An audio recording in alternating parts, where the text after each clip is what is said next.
Hi, it's Guy DiMartino. I am a Northwest Indiana estate planning and probate lawyer. Today I'd like to give you some trust advice and some trust information. And this is based on a recent phone call that I received. Apparently, the last um, parent of a gentleman passed away, and this gentleman lived out of state, and his parent had a trust, and he wanted to know what he had to do to administer the trust. And that is a very big question, but I'm going to try to give some steps that you'll want to take so you can understand what to do and at least get a handle on the situation if you or somebody you love is put in that situation. So, when somebody passes away, there's a number of ways that property can transfer. So the first thing that you have to try to determine is, what does the trust own? What does the trust have title to? The trust can have title to the homes, real property, the cars, an RV, a boat. And the way that you find this out, many times for a home, you can go ahead and look at the deed or look at the tax information online. It'll show who's paying the tax. For boats, for cars, you can go to the BMV, and if you can't find the title. The next thing you have to do is you have to try to determine how the bank accounts are titled. Is the trust the beneficiary of the bank accounts? Or are there individual beneficiaries on the bank account?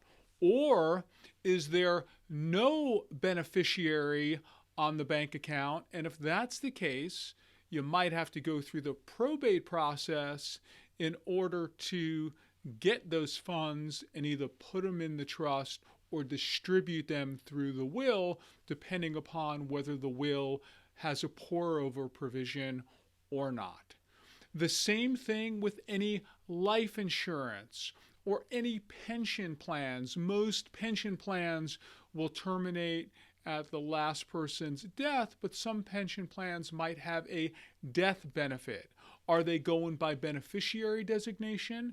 And is the trust the beneficiary, or individuals the beneficiary, or is the estate the beneficiary? Same thing with retirement funds, 401ks, IRAs. You have to try to determine, is there a beneficiary designation? And if there is a beneficiary designation, is the trust the beneficiary or the individual's the beneficiary?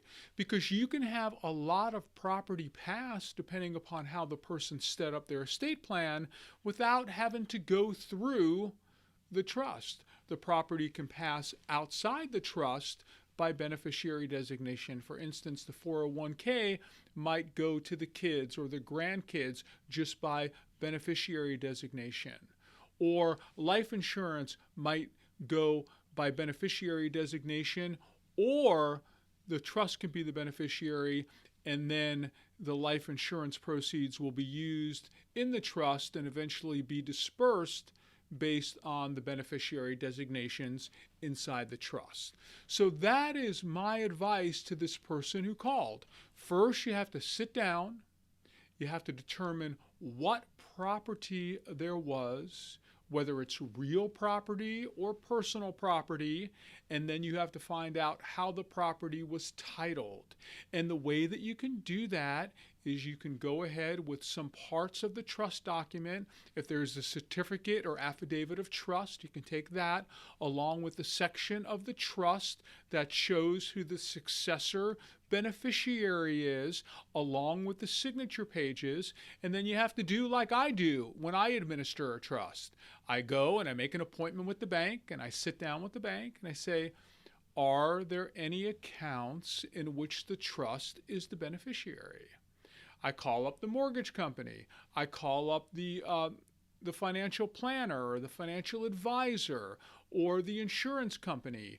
And you have to do these things in order to get a handle. Because if you are the successor trustee or you are the personal representative, it is your duty to identify all the assets, get them all together, and then disperse them as your loved one wanted them dispersed. If you have any questions about our Northwest Indiana estate planning or probate matter, do not hesitate to reach out to me. I will do my best to try to answer your questions. Until the next time, I am Guy DiMartino.